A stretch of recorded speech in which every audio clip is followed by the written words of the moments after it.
We are going to discuss the lateral or the membranous wall. Now I told you that there was this roof, then below it the floor, then we had a lateral wall, and then we had a medial wall.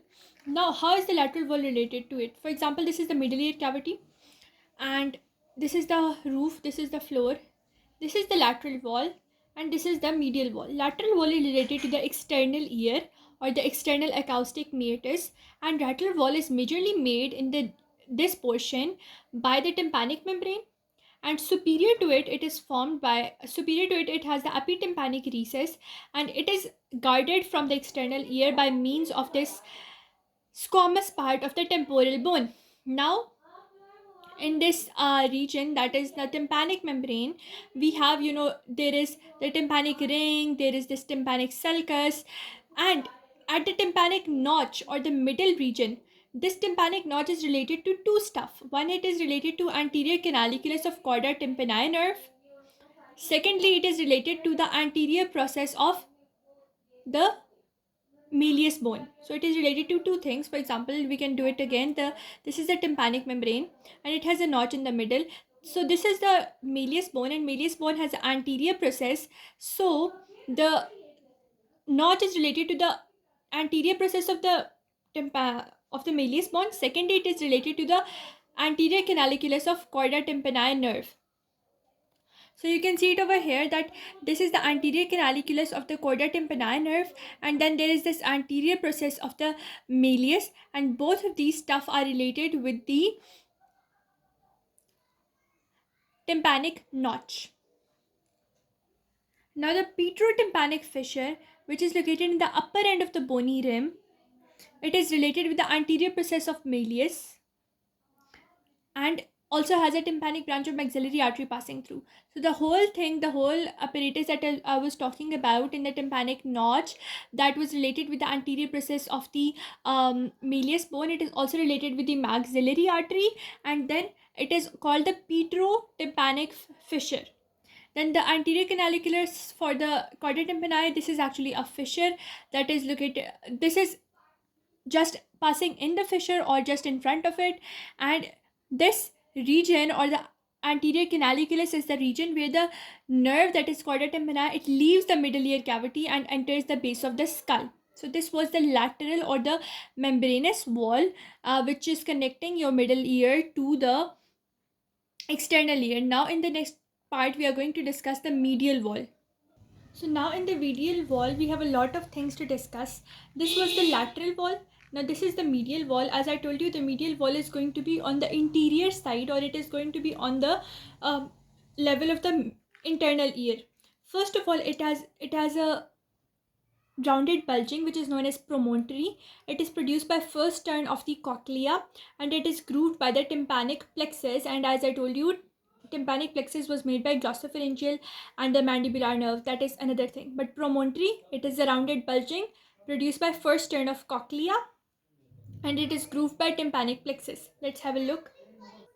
So on the medial wall, you can see this whole thing. This is the rounded bulging. This is known as promontory, and this is produced by first turn of the cochlea, and it is related with the tympanic plexus. Now after that, we are going to discuss second thing, that is just posterior superior to this rounded bulging or the posterior superior to this promontory, we have the fenestra vestibuli. It is an oval opening. It is posterior superior to the promontory, and it leads into the vestibule, that is the inner ear, and it is closed by foot plate of the stapes. Now this is the foot plate of the stapes bone, and this foot plate of the stapes bone is going to cover the opening of the fenestra vestibuli, which was actually located posterior superior to the promontory. So you can find the fenestra vestibuli just posterior, it is an oval opening posterior superior to the promontory. It leads into the vestibule, and it is covered or guarded by the foot plate of the stapes. After that, we have the fenestra cochlea. It is also a rounded opening. So fenestra vestibuli was an oval opening, whereas this fenestra cochlea, which is posterior inferior to the promontory, it is a rounded opening at the bottom, and it opens into scala tympani. The fenestra vestibuli was opening into the vestibule, and this one is going to open into the scala tympani of the cochlea, and it is closed by secondary tympanic membrane.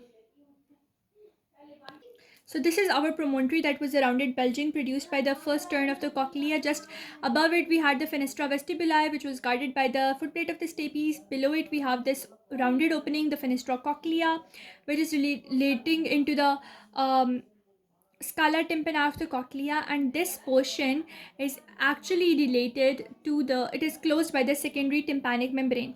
After that we are going to discuss the facial canal. This is the facial canal or the facial prominence. This one runs backward. It is above the fenestra vestibuli. It is related to lower margin of the adytus, and its posterior wall is limited by stylomastoid foramen. So you can see this is the facial canal, and it is just above the fenestra vestibuli. Then it is forming the lower margin of this uh, adytus of the mastoid antrum. So it is forming, this one is, it is superior to the fenestra vestibuli, but it is inferior to the adytus, and it is posteriorly, it is relating to the stylomastoid foramen. You know, this is the mastoid process, and somewhere over here there will be the styloid process, so it is relating to the stylomastoid foramen in its posterior wall. So just above the facial canal we also have lateral prominence of the semicircular canals. So this is the facial canal, and just above to it we have the prominence of lateral semicircular canal. So facial canal was this. It was inferiorly related to fenestra vestibuli, superiorly it was related to lower margin of adytus, and just above it or in the middle of the adytus we had it prominence of the lateral semicircular canal, but we can say it is related to the superior boundary of the superior boundary of the facial canal. Then we have one other thing left, that is known as the sinus tympani. The sinus tympani. Now, the sinus tympani is a depression. It is behind the promontory, and it is opposite to the ampulla of posterior semicircular canal.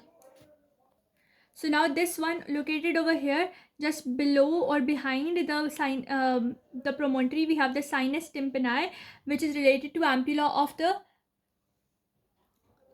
posterior semicircular canal. So with that we are done with the medial wall. So let's do it again. Firstly we had this bulging which was produced by the first turning of the cochlea. This is known as the promontory. It was related to tympanic plexus. Above the promontory we had fenestra vestibuli, which was leading into vestibule, and it was covered by the footplate of stapes. Below it, the posterior inferior to it, the promontory, we had fenestra cochlea. It was leading into cochlea, covered by secondary tympanic membrane, and it was leading actually into scala tympani of cochlea.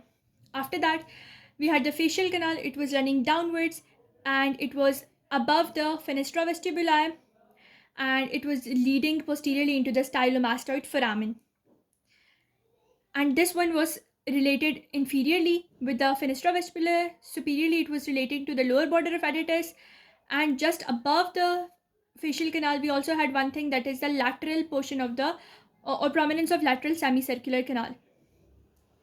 Then they are saying that this is sinus tympani, which is present behind the promontory, and this sinus tympani is very important because it is opposite to the ampulla of the posterior semicircular canal. So this is how the medial wall can be related, and the lateral wall, as I told you, it was related to tympanic membrane and all the other things. I hope you understood each and everything related to the medial and the lateral walls of the